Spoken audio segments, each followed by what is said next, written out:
In my humble opinion, way too much stock is put into how many championships a player has won in a team sport to determine a player's greatness.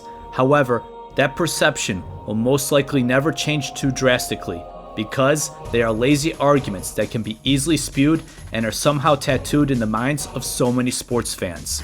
Brett Favre was an unbelievable quarterback in the 90s, especially during his 3 MVP years from 1995 to 1997. But Brett Favre may be more remembered for other things, and thus, as crazy as it sounds, I feel like Brett Favre doesn't get discussed enough when talking about who's the GOAT. In reality, those conversations would probably be just a little louder if number 4 had one more Super Bowl ring. 90 Sports Nostalgia presents the 2002 Green Bay Packers, Brett Favre's forgotten lost ring. Ron Wolf's tremendous work on rebuilding the Packers into championship contenders is well deserved. But what's often overlooked is the type of talent he drafted to replace some of those players in the 96 Super Bowl team. After a disappointing loss to the 49ers in the 1998 playoffs, the Packers surprisingly had a couple of subpar seasons with Favre at quarterback. One main reason for this was due to Favre's injured thumb, but also the Packers were kind of reconstructing the roster. But for the 2001 season, things would be different with a seemingly healthy Favre and a nice group of young players on offense and defense that were assembled thanks to Ron Wolf. More on these players later on. The 2001 Green Bay Packers finished 12-4, which was good enough for the 4th seed in the playoffs. They finished behind the greatest show on turf and the Chicago Bears, who had one of the craziest seasons ever with a lot of luck. Link below for that video about this team. Anyways, and furthermore, the Eagles were 11-5, but received the 3rd seed because they were the division winner as the Packers earned a wildcard berth due to the Bears claiming the NFC Central title. Anyways, these Packers were statistically very good. The Pack defeated the San Francisco 49ers at Lambeau during wildcard weekend.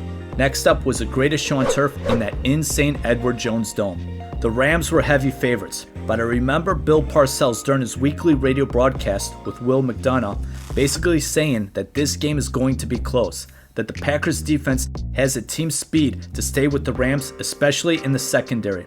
The Hall of Fame coach really liked the Packers defense, and I always thought Parcells gave great analysis, and I really respected his football knowledge.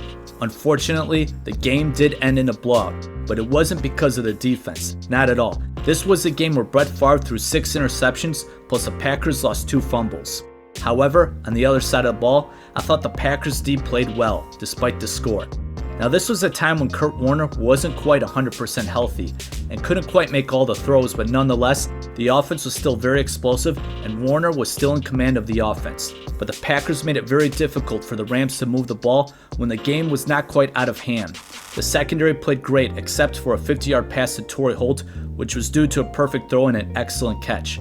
Furthermore, I know this sounds crazy, but I thought the greatest show on turf had a tougher time moving the ball on these Packers than they did on the New England Patriots, who upset the Rams in the Super Bowl.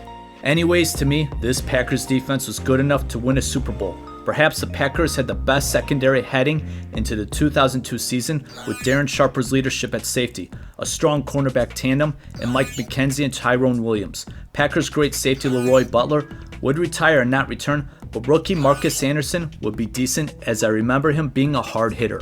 The linebacking core had Hardy Nickerson, who was great with the Steelers and the Bucks, but the 37-year-old's career was winding down. On the other hand, a couple of young linebackers helped solidify this level of defense with Niall Diggs and Nate Wayne. Meanwhile, the D-line had a nice pass rusher in Kabir Baja-Biamila and other solid parts in Vonnie Holliday, Cledius Hunt, and Gilbert Brown. On the other side of the ball, the Packers had a healthy Favre plus one of the best running backs in Amon Green. Packers wanted to get more speed at the wide receiver position, so Donald Driver got his shot to see several more snaps and thus would have a breakout season in 2002. Packers also signed Terry Glenn and drafted Javon Walker. Moreover, Bubba Franks would be that productive tight end that Favre likes to rely on. In addition, the offensive line was one of the better lines with Frank Winters, Marco Rivera, and Chad Clifton. The 2002 season started with an OT win over Michael Vick and the Falcons at Lambeau. The Packers then would go on to an 8-1 record, including a blowout on the road over the Super Bowl champs, the New England Patriots. Also worth mentioning, with Warner being hurt and not the same quarterback for the floundering Rams, the Packers were on top of the NFC. But in weeks 11 and 12, Green Bay lost at Minnesota and at Tampa Bay. These losses weren't too bad considering they were on the road, and that Minnesota still had some talent despite 2002 being a down year, while Tampa Bay was competing with one of the greatest defenses ever.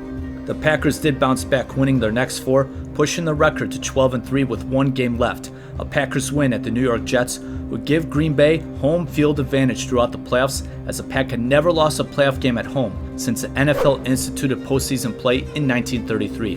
On the other hand, the New York Jets had a tumultuous 2002 season, but were still alive for a playoff spot. They needed a win and some help.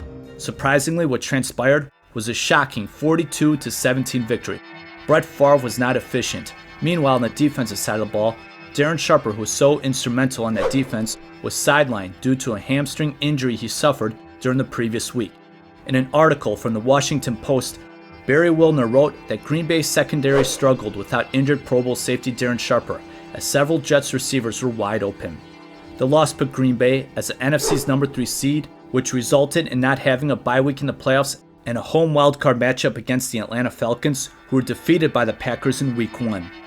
With no clear way to explain it, the visiting Falcons, who lost 3 of their last 4 games entering this matchup, defeated the Packers 27-7.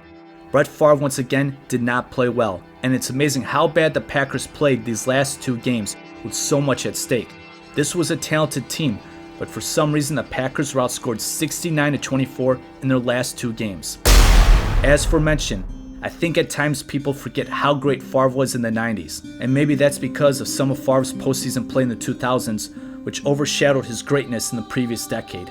Now, to be honest, it's hard not to forget Favre's 6 interceptions against the Rams, or Favre's overtime interception in the 4th and 26 game against the Eagles, or Favre's 4 interception home playoff game against the Vikings, or Favre's OT interception versus the Giants, or Favre's late 4th quarter interception against the Saints.